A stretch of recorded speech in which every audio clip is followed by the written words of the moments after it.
Buenas, buenas, soy Bartier, quizá ya me conocéis algunos que veáis este vídeo. Soy un creador de contenido de TikTok que suele hablar de historia, de la monarquía, de la realeza, y este vídeo va a ser sobre los Romanov. Concretamente sobre los motivos por los que cayó esta dinastía y cuáles fueron los detonantes para que estallara pues la revolución rusa. Antes de nada, pues por aquí os dejo mis redes sociales por si os apetece seguirme, apoyarme en distintas plataformas, que la verdad lo agradecería mucho. Así que nada, pues vamos allá. Todo se ha dicho. Vamos a poner un poco en contexto. ¿Quiénes eran los Romanov? Los Romanov eran la dinastía rusa que llevaba gobernando por más de 300 años en Rusia. Destaca Pedro el Grande, Catalina la Grande, Alejandro II, muchos zares que llevaron a Rusia pues a su máximo esplendor. Así que para que entendáis un poco, pues Rusia está en una monarquía absolutista. El zar es emperador, es rey y es a la vez papa de su propia iglesia, la iglesia ortodoxa. Tiene el poder absoluto de todo un país. Pero evidentemente todos estos buenos tiempos pues poco a poco van decayendo y es un poco lo que ocurrió en Rusia. Europa está democratizándose, está avanzando, está la revolución industrial que está modernizando Europa, aparecen distintas ideologías que reclaman los derechos y la libertad de expresión. En Rusia no ocurre nada de eso. Rusia está bastante feudal, por decirlo de alguna forma. Sí que es cierto que con el zar Alejandro II empiezan a haber distintos pues movimientos o distintos impulsos para que Rusia se democratice. Pero ¿qué pasa con este zar? Es asesinado en un atentado contra él. Su sucesor, Alejandro III, nuevo zar, bla bla bla bla. Pero ¿qué pasa con este nuevo zar? Lleva una doctrina muy radical, muy conservadora, ultra zarista, antirreforma, bastante inmovilista, muy fuerte a nivel de represión, derechos de los trabajadores not found, entre otras cosas. Por lo que es un zar bastante opresor. ¿Qué ocurre con este zar? Muere bastante joven. Tenía 40 años más o menos, muere en el año 1894. ¿Y quién va a ser su sucesor? Nicolás II. Nicolás II, todo lo contrario a su padre. Mientras que Alejandro III era brusco, fuerte, no tenía ningún miedo ni pudor de tomar según qué decisiones, no dudaba, básicamente tenía cierta intuición y sabía pues tomar sus propias decisiones, cosa que Nicolás II no. Era soñador, pacífico, tímido, bastante antisocial, le costaba mucho pues hacer amigos, idealista, familiar y muy manipulable. No tenía el fuerte carácter de su padre. Además, con la temprana muerte de su padre, el zar Alejandro III, ¿qué ocurre? Que Nicolás II no había acabado ni su formación para ser zar, no se había profundizado sobre las relaciones internacionales y mucho menos con los asuntos internos, con la política interior, por lo que básicamente el que va a ser el nuevo zar, el que va a heredar el poder absoluto de un país entero, no tiene ni idea de gobernar. Según dijo en Petit Comité, no estoy preparado para ser zar, nunca quise serlo, no sé del arte de gobernar, ni siquiera sé la forma en la que debo hablar a los ministros. Es que fue tal cual incapaz de gobernar, fue totalmente manipulable por parte de sus tíos, que más adelante en este vídeo pues hablaré un poco de ellos. Era incapaz de plantar cara a las opiniones con las que discrepaba con sus ministros o su consejo. También es importante destacar que fue un pésimo gobernador, pero a nivel de personalidad, a nivel de ser un padre, fue un padre excepcional y ejemplar, la verdad. Pero esto ya, si queréis, lo hablo en otro vídeo, es otro tema. Aquí estamos hablando de los motivos por los que cayó la dinastía Romanov.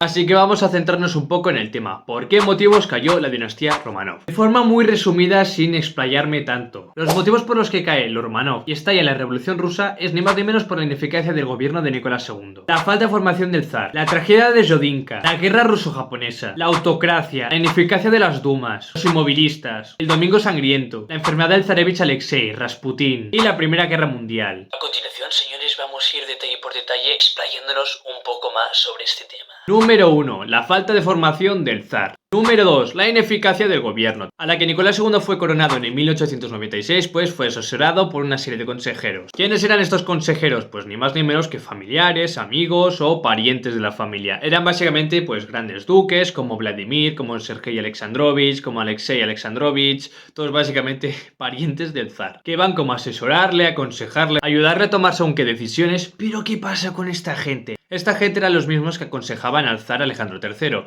¿Qué política llevaba? Una política conservadora, radical y sanguinaria, por decirlo de alguna forma, bastante opresora. Por lo que las decisiones que tomaban eran un poco anacrónicas con los tiempos que estaban, pues en aquellos tiempos. Por lo que básicamente quedaron expuestos durante distintos problemas que a continuación explicaré, como ineficaces, corruptos, incapaces de gobernar, y cada decisión que tomaban pues se dejaban más en evidencia de que eran unos ineptos. y que Nicolás II pues no estaba capacitado pues para asumir ese cargo. Otro de los temas que marcó bastante el gobierno de Nicolás II, la coronación del zar. Como acabo de decir, en el año 1896 el zar fue coronado, se llevó un cierto programa de festejos. ¿Y qué ocurrió en esos festejos? En el cuarto día de festejos, concretamente, sucedió la tragedia de Žodinka, concretamente el 18 de mayo. Se iba a celebrar un gran repartimiento de comida, concretamente en una plaza y en un campo bastante agrietado, con barrancos, con grandes desniveles. Con motivo de la celebración y de que el zar Nicolás II iba a ser coronado, se iban a dar comida y obsequios a la población. Por ejemplo, lo que se repartía pues en cada pack: un bollo de pan, salchichas, pretzels, pan de jengibre y tazas conmemorativas. Todo esto se repartía pues como en packs y se iba pues repartiendo a la población. Ese era el plan inicial, que es importante destacar que esto lo organizó Sergei Alexandrovich, uno de los tíos del zar. ¿Pero qué es lo que pasó? Pues que este señor no pensó que el repartimiento de comida, ya que se iba a hacer a una población hambrienta, pobre, iba pues a atraer a miles de personas, por lo que esto supondría que habría más gente que comida, porque realmente es importante destacar, los Romanov no eran conscientes de la cantidad de gente que moría de hambre. Vivían en una burbuja, por lo que ocurría fuera del palacio no eran realmente conscientes. Es que ni siquiera los propios consejeros y las propias personas que asesoraban al zar eran realmente conscientes de esta situación de miseria. Por lo que evidentemente, como acabo de decir, había más personas que comida. Aproximadamente se estima que 500.000 de personas se reúnen en esa plaza y en esos campos con desniveles y barrancos. Por lo que evidentemente los 1800 policías que tenían que contener esa masa de gente no pueden contener esa gente, evidentemente. Por lo que la gente, viendo que se van quedando sin comida, que los soldados van lanzando la comida porque ya no saben qué hacer, se está amontonando la gente, quiero comida, comida, comida, comida. Se empiezan a aplastar unos a otros, empiezan a caer al suelo, empiezan a pegarse entre ellos peleándose por la comida. Esto provoca que hubieran pues 1389 fallecidos y 1300 heridos. Evidentemente esto supuso pues una mancha para el inicio del reinado del zar, que en vez de pues dar cierto homenaje o respeto para las víctimas, se decidió pues seguir con el programa de festejo, como pues si nada hubiera ocurrido, por lo que el zar y la zarina, después de esta desgracia, salieron pues por la tarde a saludar desde el balcón, como si nada hubiera ocurrido, por lo que la población empieza pues a tener una percepción de que al zar se la suda su población. Evidentemente esto es la percepción que había desde fuera, pero desde dentro hubo evidentemente una discusión bastante potente sobre este tema que desbocó pues en una división familiar. Los romanos se dividen en dos bandos. Por un bando tenemos a Sergei Alexandrovich, el que ha organizado y el responsable de esta desgracia,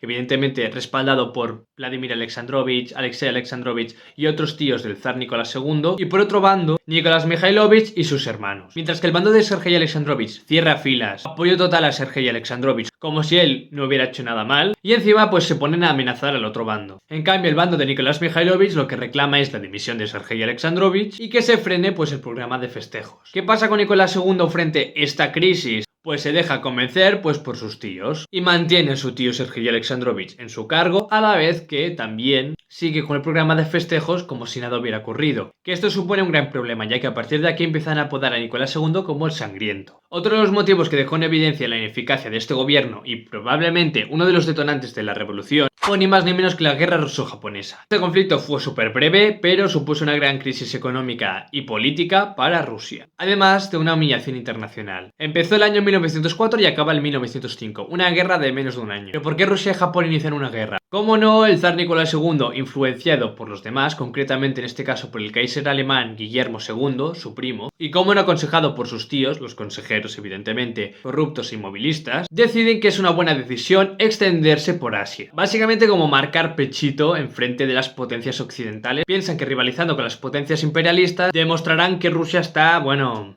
de puta madre. Pero se llevan un planchazo, como no. Japón básicamente es una potencia, tiene una fuerza marítima que lo flipas. Resultado nefasto para Rusia. Fueron derrotados pero con una facilidad que flipa. Pierden una gran cantidad de barcos además de un gran número de bajas. Como he dicho al principio, esto supone una humillación internacional. Otro de los factores que contribuyen en esta revolución es ni más ni menos que el Domingo Sangriento. 22 de enero de 1905. Obreros, miembros de la iglesia, fuerzas integrantes del pueblo, aproximadamente 5.000 personas manifestándose, hacen una marcha informal con una serie de peticiones y reclamaciones de reformas al zar Nicolás II. Evidentemente esta marcha se estaba pues especulando un poco por Rusia y de alguna forma y otra pues llega a los oídos del zar Nicolás II. Se informó al zar Nicolás II de que habría una serie de manifestantes que irían al palacio del zar, el palacio de invierno, a manifestarse. Por lo que por su seguridad, velando por la seguridad del zar y la familia imperial, sería aconsejable que se fueran a otra de sus residencias para evitar peligro o cualquier tipo de amenaza. Ya que anteriormente, viendo pues el pasado histórico, Muchas de estas protestas que hacía la población acababan de alguna forma u otra pues poniendo en riesgo a la familia real, en este caso la familia imperial. Por lo que así fue, Nicolás II se fue junto con su familia a otra de sus residencias y dejó al cargo a uno de sus tíos, radical, corrupto y conservador, Vladimir Alexandrovich. Se le informó de que si la población pues se acercaba al palacio,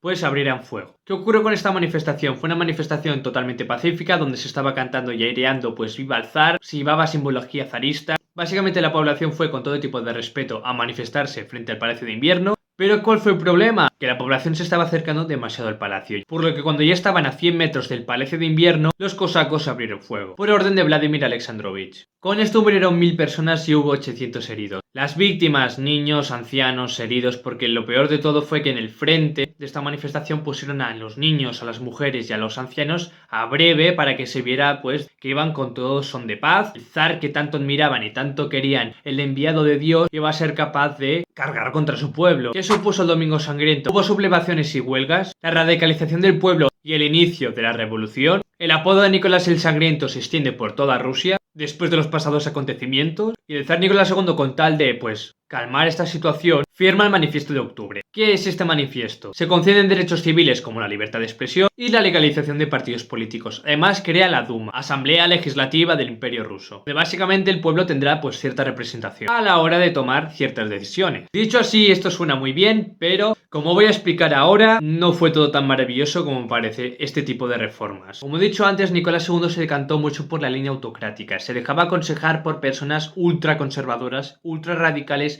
y que apoyaron anteriormente a un zar bastante opresor con su pueblo. Sí que es importante destacar que Nicolás II llevó una política mucho más leve y más suave a diferencia de su antecesor. También es cierto que Rusia empezó a industrializarse y hizo distintas reformas en la agricultura para potenciarla. Además de que hace un gran avance a la democracia con la creación de la Duma, pero evidentemente esto no fue suficiente. Para empezar, el pueblo no tenía pues gran poder ni toma de decisión para reclamar reformas en la Duma, ya que mayoritariamente los que tenían el poder y la influencia en la Duma era el zar y los inmovilistas, por lo que los representantes del pueblo en la Duma no tenían suficiente poder ni para hacer leyes, ni reformas, ni reclamar nada. Lo que he dicho anteriormente también de que se potenció la industria y las reformas en la agricultura no fueron ni drásticas ni de gran utilidad, ya que a diferencia del resto de Europa, Rusia estaba todavía muy atrasada. El 90% de la población seguía siendo analfabeta. La mayoría de la población se moría de hambre. Hay mucha crisis social y crispación, por lo que Rusia está totalmente atrasada. Básicamente, en esos tiempos todavía parecía un poco estado feudal. Todo esto porque el zar se negaba a escuchar cualquier tipo de idea liberal y se dejaba aconsejar e influenciar por sus tíos, que supuestamente tenían más experiencia y pues le podrían ayudar a alguien que era totalmente inexperto pues en este tema de política interior, política internacional. Pero esto todavía se remata más con el nacimiento de su hijo. Otro de los motivos por los que la dinastía Romanov empieza a tambalearse. El heredero a la corona, el único hijo varón del zar Nicolás II, tiene hemofilia. La hemofilia es un trastorno hemorrágico que evita que la sangre coagule como debería. Esto provocaba pues que el niño se pudiera desangrar al mínimo corte. La podía palmar simplemente clavándose una chincheta, así de claro. Mucho sufrimiento y agotamiento. Y es que en esos tiempos la hemofilia podía suponer algo totalmente mortal, sobre todo para los hombres. Por lo que el heredero al trono pues la va a palmar seguramente siendo muy joven, ya que generalmente la gente que tenía hemofilia pues no llegaba a la edad adulta. Se empieza un poco a plantear la idea de suprimir la ley Sálica. Esta ley lo que prohíbe es que las mujeres pues puedan gobernar y reinar. Básicamente que una mujer pues no pueda ser zarina de Rusia, por lo que se empieza pues un poco a plantear la posibilidad que una de las hijas de los zares pues pueda gobernar. Mientras que el zarevich Alexei esté vivo, pues se va a intentar alargar su vida lo máximo posible hasta que esté sano y se intente curar. Evidentemente no hay cura para la hemofilia, esta es la genética, no puedes cambiar eso, ¿me entiendes? Por lo que entra en acción Grigori Rasputin. Grigori Rasputin, otro de los motivos por lo que estalló la revolución rusa y por lo que los Romanov cayeron. Grigori fue un monje extravagante, de gran altura, siniestro, de gran carisma, mujeriego, que empezó pues a tener cierta fama en Rusia. De hecho os preguntaréis quizá, ¿cómo puede ser que ese monje, que básicamente era un vagabundo, llegara a estar en contacto con la familia imperial más rica de toda Europa? Pues muy sencillo, como he dicho, era un hombre muy mujeriego, se dejaba rodear por muchas mujeres, se acostaba con muchas mujeres,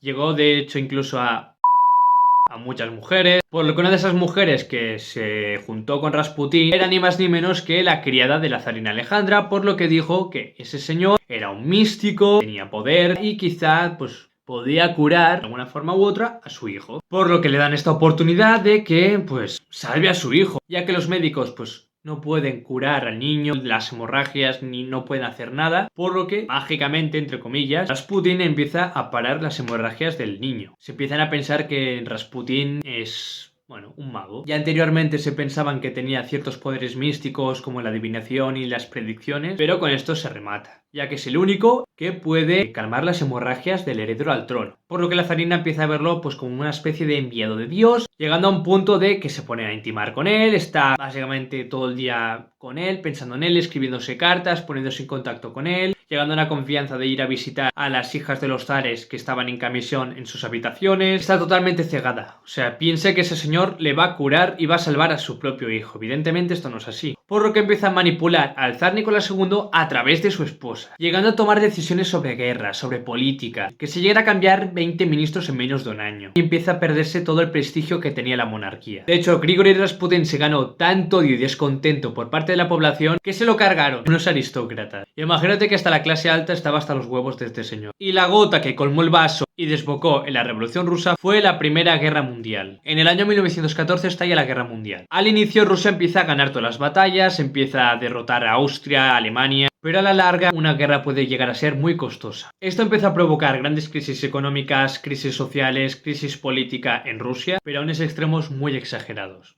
El gran número de bajas que empieza a tener Rusia es desmesurado, por lo que no tienen otra opción que enviar a los campesinos rusos al frente, en pésimas condiciones, muriéndose de hambre y de frío. Al fin y al cabo eran trabajadores con cero experiencia en el frente, por lo que era un poco enviarlos a su propia tumba. Es importante destacar que era una guerra y eso era un desgaste total, por lo que el descontento de la población aumenta a niveles estratosféricos, llegando al punto de estallar la primera revolución. La revolución de febrero del año 1917. Toda la población rusa de distintos sectores, conservadores, monárquicos, zaristas, los bolcheviques, trabajadores, miembros de la iglesia, salen a manifestarse en contra de la monarquía. Por lo que el zar no tiene otra opción que abdicar. Renuncia a todos los derechos del trono de él y de su hijo. Y se van en plena revolución rusa y primera guerra mundial a una de sus residencias totalmente, pues, de chill. Evidentemente con soldados y vigilancia y servicio, pero un poco arriesgado. Evidentemente el zar pues es sustituido, no van a dejar Rusia sin gobierno, por lo que el antiguo régimen es sustituido por un gobierno provisional, que más tarde sería derrocado en la Revolución de Octubre del año 1917. Fue la revolución bolchevique liderada por Lenin con tendencia comunista que imponen pues su propio régimen. Pero esto ya para otro vídeo. Espero que os haya interesado. Decidme en comentarios qué otras cosas de los Romanov os gustaría saber. Como he dicho al principio, seguirme en otras redes sociales, que me ayudaréis pues para crecer en distintas plataformas. Espero que os haya gustado, que me haya explicado bien y nos vemos en el siguiente vídeo. Chao.